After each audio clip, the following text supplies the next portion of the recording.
In a espada daga drill, you should know. John's going to attack me with angle 1.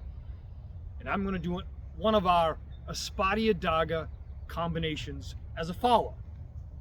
As John attacks with an angle number 1, and if my blade is down, then I will do a roof block and a thrust. From here, I'm going to step and cut that other arm. Now, both arms are now done.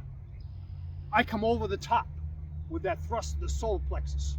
I come up the center with my centerline slash.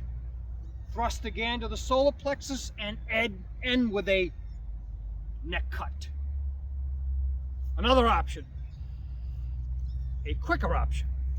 If he comes with an angle 1 and my tip is up, then it's a direct thrust to stop him.